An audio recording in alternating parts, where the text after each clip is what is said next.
Screen पर दिख रही तस्वीर में आप मिल्की वे आकाश गंगा को देख सकते हैं। इस गैलेक्सी में 100 अरब से भी ज्यादा तारे हैं, जिनमें से एक तारे का चक्कर हमारी पृथ्वी लगाती है। तस्वीर को देखकर यह स्पष्ट होता है कि इस गैलेक्सी में सबसे ज्यादा मात्रा तारों की ही है, यानी तारे ही आपस में मिलकर एक गैलेक्सी का निर्माण करते हैं। लेकिन क्या हो अगर मैं ये कहूँ कि वैज्ञानिकों ने अंतरिक्ष में एक ऐसी गैलेक्सी को खोजा है जिसमें तारों का नामो निशान नहीं है। इस गैलेक्सी के अलावा पिछले कुछ हफ्तों में वैज्ञानिकों ने ऐसी खोजें की हैं जो आपके होश उड़ा देंगी। फिर चाहे वह किसी मिस्टीरियस सिग्नल को रिसीव करना हो या ऐसे ग्रह को डिस्कवर करना जिसके पास एक पूंछ है। आज हम इन सभी इंटरेस्टिंग डिस्कवरीज के बारे में आपको बताने वाले हैं। ये वीडियो बहुत ही ज्यादा इंटरेस्टिंग होने वाला है, इसलिए इसे अंत तक जरूर देखिएगा। Galaxy with no stars. तारे हमारे ब्रह्मांड के फंडामेंटल ब्लॉक्स हैं और इन्हीं के कंबाइन होने से आकाश गंगाओं की फॉर्मेशन होती है।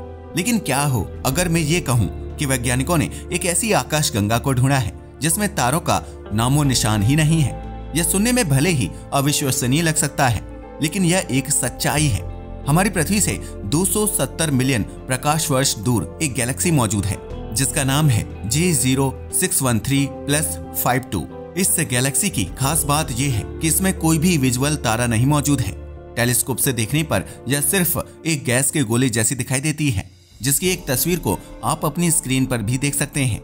अगर हम मिल्की वे या एंड्रोमेडा गैलेक्सी के सारे तारों को अचानक से हटा दें तो यह आकाश गंगाएं भी कुछ ऐसे ही दिखाई देने लगेंगी। Colours of the Galaxy explained. इस तस्वीर में आप गैलेक्सी के कई सारे रंगों को देख सकते हैं जो उससे आने वाली लाइट की वजह से फॉर्म होते हैं। जहां गैलेक्सी का ऊपरी हिस्सा हमें लाल रंग का दिखाई दे रहा है, वहीं इसके निचले हिस्से को नीले रंग में देखा जा सकता है। यह रंग असल में आकाश गंगा की रोटेशन की वजह से क्रिएट होते हैं। अंतरिक्ष में जो भी चीज हमसे दूर जाती है उसकी लाइट हमें लाल रंग की दिखाई देती है, वहीं जो चीज हमारी तरफ आ रही होती है वह हमें नीले रंग की दिखाई देती है। ऐसा डॉपलर इफेक्ट की वजह से होता है। जब कोई चीज रोटेट करती है तो उसका एक हिस्सा हमारी पृथ्वी की ओर मूव करता है, वहीं दूसरा हिस्सा पृथ्वी से दूर जाता है। इस गैलेक्सी की तस्वीर को देखकर यह क्लियरली कहा जा सकता है कि गैलेक्सी का ऊपरी हिस्सा हमसे दूर जा रहा है और निचला हिस्सा हमारे करीब आ रहा है। कुछ ऐसे ही गैलेक्सी की रोटेशनल डायरेक्शन का भी पता लगाया जाता है। इस डिस्कवरी पर काम करने वाली एस्ट्रोफिजिस्ट कैरन नील के मुताबिक यह एक प्राइमोर्डियल गैलेक्सी हो सकती है जो आकाश गंगाओं का एक रेयर और मिस्टीरियस टाइप है। इस तरह की आकाश गंगाओं की फॉर्मेशन ब्रह्मांड के शुरुआती समय में हुई थी, जब तारों की मात्रा बहुत कम हुआ करती थी। इस गैलेक्सी को ग्रीन बैंक ऑब्जर्वेटरी के रिसर्चर्स द्वारा अभी भी स्टडी किया जा रहा है। LSB Galaxy. उनके मुताबिक यह एक प्राइमोर्डियल गैलेक्सी होने के साथ साथ एक लो सरफेस ब्राइटनेस गैलेक्सी यानी कि LSB गैलेक्सी भी हो सकती है। LSB गैलेक्सी ऐसी आकाश गंगाएं होती हैं जिनका साइज बहुत ही कम होता है।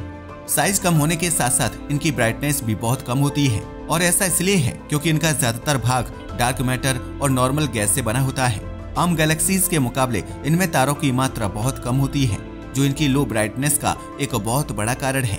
कैरन नील बताती हैं कि इस गैलेक्सी में भी छोटे मोटे तारे मौजूद हो सकते हैं जिन्हें फिलहाल हम नोटिस नहीं कर पा रहे हैं। उनके मुताबिक यह गैलेक्सी कई करोड़ सालों से ग्रेविटेशनली इनएक्टिव है, जिस वजह से इसमें नई तारों की भी फॉर्मेशन नहीं हो पा रही है। ऐसी आकाश गंगाओं को स्टडी करना शुरुआती ब्रह्मांड को समझने के लिए बहुत इंपॉर्टेंट साबित हो सकता है। यही कारण है कि अब इसी तरह की दूसरी गैलेक्सीज को ढूंढने के लिए रेडियो टेलीस्कोप्स को रेडी किया जा रहा है। अ mysterious signal detected by NASA. अंतरिक्ष की हर दिशा से हमें लगातार सिग्नल्स रिसीव होते रहते हैं। इनमें से ज्यादातर सिग्नल्स रेडियो वेव्स के रूप में होते हैं, जो ब्रह्मांड की सबसे कॉमन वेव मानी जाती है। रेडियो वेव्स के पास सबसे कम एनर्जी होती है, जिस वजह से ये हमारे लिए जरा सी भी खतरनाक नहीं होती है। आपको जानकर हैरानी होगी कि आपके फोन की फ्लैश लाइट भी इन वेव्स से ज्यादा एनर्जेटिक और पावरफुल होती है। Gamma rays detection. Radio waves के बिल्कुल विपरीत होती है गामा रेज, जो ब्रह्मांड के सबसे बड़े धमाकों में रिलीज होती है। इनमें इतनी एनर्जी होती है कि यह पूरे के पूरे ग्रह को एक झटके में तबाह कर सकती है। पिछले 13 सालों से वैज्ञानिक एक ऐसे ही मिस्टीरियस गामा रेज सिग्नल पर स्टडी कर रहे हैं। हैरानी की बात यह है कि आज तक उन्हें इसके पीछे के सोर्स से जुड़ी कोई भी जानकारी नहीं मिल पाई है। इस सिग्नल को Fermi gamma ray space telescope द्वारा डिटेक्ट किया गया था, जो अंतरिक्ष से आने वाली गामा रेज को डिटेक्ट एंड डिकोड करने का काम करता है। यह स्पेस टेलीस्कोप पृथ्वी का चक्कर लगाते हुए आसमान को हर 3 घंटे में एक बार स्कैन करता है। स्कैनिंग के बाद इसे जो भी सिग्नल्स मिलते हैं उन्हें यह पृथ्वी पर बैठे वैज्ञानिकों को सेंड कर देता है। Reason for the signal. Gamma rays आमतौर पर तारों के फटने या फिर तारों के आपस में टकराने की वजह से रिलीज होती है। यह एक कांस्टेंट इंटेंसिटी के साथ पृथ्वी से टकराती है, जिससे इनके सोर्स के बारे में जानना बहुत आसान हो जाता है। नासा द्वारा ढूंढे गए गामा रे सिग्नल की खास बात यह है कि इसकी इंटेंसिटी समय समय पर चेंज होती रहती है। कॉस्मोलॉजिस्ट्स की एक टीम के मुताबिक इस सिग्नल की इंटेंसिटी कई बार नॉर्मल से 10 गुना ज्यादा हो जाती है, जो एक बहुत ही मिस्टीरियस बात है।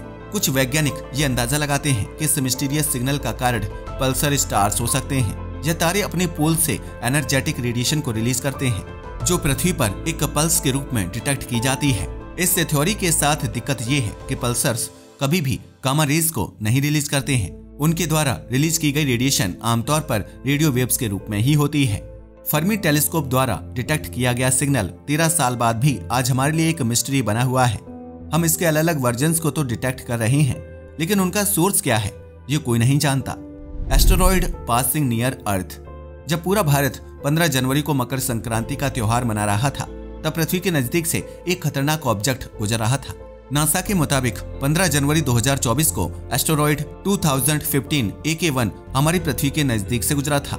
यह जानकर आपके होश उड़ जाएंगे कि इस एस्टेरॉयड की रफ्तार 47,608 किलोमीटर प्रति घंटा थी और यह पृथ्वी से करीब 60 लाख किलोमीटर की दूरी से गुजरा था।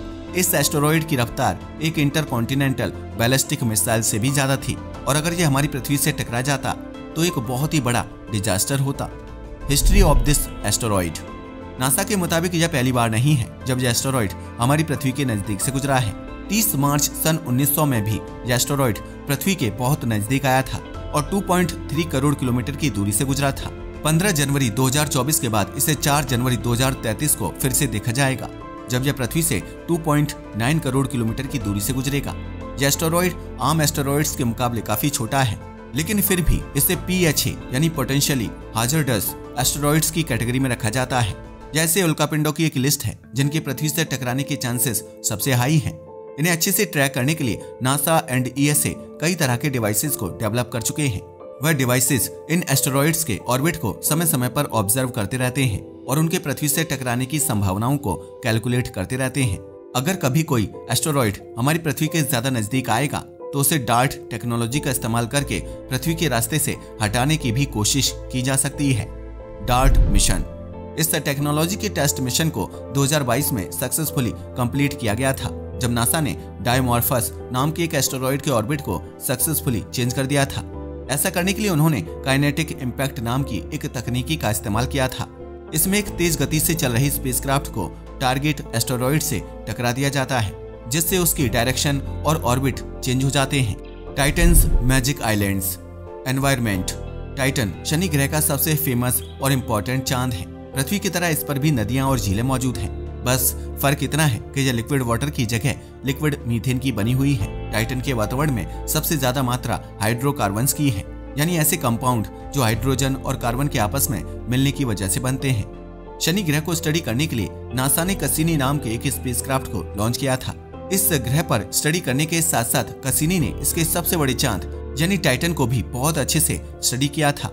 इस स्पेसक्राफ्ट द्वारा ली गई रडार इमेजेस में नदियों और झीलों जैसे स्ट्रक्चर्स को क्लियरली देखा जा सकता है। जैसा कि मैंने आपको पहले ही बताया, यह झीलें हाइड्रोकार्बन्स जैसे मीथेन और इथेन की बनी हुई हैं। Magic islands. इन झीलों के साथ साथ 2013 में एक और बहुत इंटरेस्टिंग चीज डिस्कवर की गई, जिन्हें मैजिक आइलैंड्स ऑफ टाइटन का नाम दिया गया। जैसा कि इनके नाम से ही पता चलता है, यह टाइटन पर मौजूद आइलैंड्स हैं जो नदियों और झीलों के बीच दिखाई पड़ते हैं। इन्हें मैजिक आइलैंड्स इसलिए कहा जाता है क्योंकि यह समय समय पर बनते और गायब होते रहते हैं। कसीनी द्वारा कलेक्ट किए गए डेटा में यह पता चला कि टाइटन पर हर घंटे मैजिक आइलैंड्स की फॉर्मेशन होती रहती है और बनने के बाद यह कुछ ही घंटों में गायब भी हो जाते हैं। Reason behind this phenomena. वैज्ञानिक इस पहेली को पिछले एक दशक से सुलझाने की कोशिश कर रहे हैं और फाइनली उन्हें इसका आंसर मिल चुका है। टाइटन की सतह के अलावा टाइटन के वायुमंडल में भी हाइड्रोकार्बन्स प्रेजेंट है। यह हाइड्रोकार्बन्स एक दूसरे के साथ कंबाइन होकर क्लम्स यानी ग्रुप की फॉर्मेशन करते हैं और टाइटन की लिक्विड बॉडीज यानी लेक्स, रिवर्स और सीज पर बरसते हैं। इन्हीं क्लम्प्स की वजह से टाइटन पर आइलैंड्स जैसे स्ट्रक्चर्स फॉर्म होते हैं। लेक्स एंड रिवर्स के सरफेस पर कुछ देर तक रहने के बाद यह उन्हीं में घुल जाते हैं और गायब हो जाते हैं। यह बिल्कुल पृथ्वी पर होने वाली स्नोफॉल जैसी प्रोसेस है। जब आसमान में पानी के मॉलिक्यूल्स आपस में कंबाइन होते हैं तो वह स्नो की फॉर्मेशन करते हैं। यह स्नो समुद्रों में गिरने के बाद थोड़ी देर तक पानी के सरफेस पर मौजूद रहती है और अंत में यह उसी पानी में घुल जाती है। A planet with a tail, tails of celestial objects. पृथ्वी से करीब 160 प्रकाश वर्ष की दूरी पर एक ऐसा ग्रह मौजूद है जिसके पास एक पूंछ है। स्पेस ऑब्जेक्ट्स के पास पूंछ होना कोई यूनिक बात नहीं है। वैज्ञानिक सैकड़ों ऐसे एस्टेरॉइड्स और कॉमेट्स को जानते हैं जिनके पास खुद की एक पूंछ है। स्क्रीन पर दिख रही तस्वीर में आप निशिमुरा नाम के कॉमेट को देख सकते हैं जो पिछले ही साल पृथ्वी के नजदीक से गुजरा था। इसके पीछे एक बहुत लंबी सी पूंछ थी जिसे कई सारे एस्ट्रोफोटोग्राफर्स ने कैप्चर किया था। यह पूंछ आमतौर पर कॉमेट की बर्फ की वजह से फॉर्म होती है जो सूर्य के नजदीक आते ही सब्लिमेशन यानी direct conversion of solid to gas होने लगती है। Wasp 69b। वास्प 69b नाम के इस ग्रह की पूंछ करीब 3,50,000 मील यानी करीब 5,60,000 किलोमीटर लंबी है। यह पूंछ असल में इस ग्रह के खत्म होते हुए एटमॉस्फेयर की वजह से फॉर्म हुई है। इसके पीछे का कर्ड इसका होस्ट स्टार है। यह ग्रह अपने तारे का चक्कर बहुत नजदीक से लगाता है जिस वजह से उसकी गर्मी और चार्ज्ड पार्टिकल्स इसके वातावरण और वायुमंडल को तबाह कर रहे हैं। अगर आपको नहीं पता तो बता दूं कि तारे का ज्यादातर हिस्सा प्लाज्मा नाम के मैटर से बना होता है। कई बार इस प्लाज्मा में मौजूद पार्टिकल्स बहुत तेज एनर्जी के साथ तारे से बाहर निकलते हैं। इसकी वजह से स्टार स्टॉर्म्स की फॉर्मेशन होती है। तारों से निकलने वाले यह तूफान पूरे के पूरे वायुमंडल को ही उड़ा ले जाते हैं जैसा कि इस ग्रह के केस में हो रहा है। जुपिटर की साइज का यह ग्रह धीरे धीरे छोटा होता जा रहा है। वैज्ञानिकों के मुताबिक यह प्लैनेट हर सेकंड करीब 2 लाख टन वजन खो रहा है जो सुनने में भले ही कम लगे लेकिन असल में बहुत ज्यादा है। अगर यह प्लैनेट इसी रेट से अपने वजन को खोता रहा तो मात्र 1 अरब साल में पृथ्वी के बराबर वजन को अंतरिक्ष में खो देगा। जुपिटर एक गैस जाइंट प्लैनेट है यानी इसका अधिकतम हिस्सा गैस से बना हुआ है। इस ग्रह के वायुमंडल में हाइड्रोजन और हीलियम की मात्रा सबसे ज्यादा है और आपको जानकर हैरानी होगी कि इस पर ठोस सतह का नामो निशान नहीं है। अगर आप एक स्पेसक्राफ्ट के जरिए जुपिटर के अंदर जाएंगे तो उस स्पेसक्राफ्ट को लैंड करने के लिए आपको जमीन का एक भी टुकड़ा नहीं मिलेगा। वास्प 69b ग्रह भी कुछ ऐसा ही है। Reason of the tail. जब इस प्लैनेट के वायुमंडल में मौजूद हवाएं इसे छोड़कर बाहर निकलती हैं तो वह इस प्लैनेट की आइकॉनिक पूंछ को जन्म देती है। यह बिल्कुल वैसा ही है जैसे कॉमेट की बर्फ के सब्लिमेट होने से उसकी पूंछ का निर्माण होता है। अगर आपको नहीं पता तो बता दूं कि आसमान में दिखने वाले टूटते तारे भी इसी प्रक्रिया की वजह से फॉर्म होते हैं। जब किसी एस्टेरॉइड या कॉमेट की धूल पृथ्वी पर बरसती है तो उसका तापमान बढ़ जाता है और वह लाइट प्रोड्यूस करने लगती है। तापमान के बढ़ने का कारण कुछ और नहीं बल्कि वायुमंडल में होने वाला घर्षण है। जब वायुमंडल में मौजूद हवा के पार्टिकल्स धूल से टकराते हैं तो भारी मात्रा में हीट एंड लाइट प्रोड्यूस होती है जो उस धूल को एक टूटते तारे जितना चमकीला बना देती है। तो ये थी पिछले कुछ हफ्तों में हुई सबसे इंटरेस्टिंग डिस्कवरीज। आपको इनमें से सबसे इंटरेस्टिंग खोज कौन सी लगी हमें नीचे कमेंट करके बताना मत भूलिएगा। आज के वीडियो के लिए बस इतना ही। वीडियो पसंद आया हो तो इसे लाइक और शेयर करें। धन्यवाद।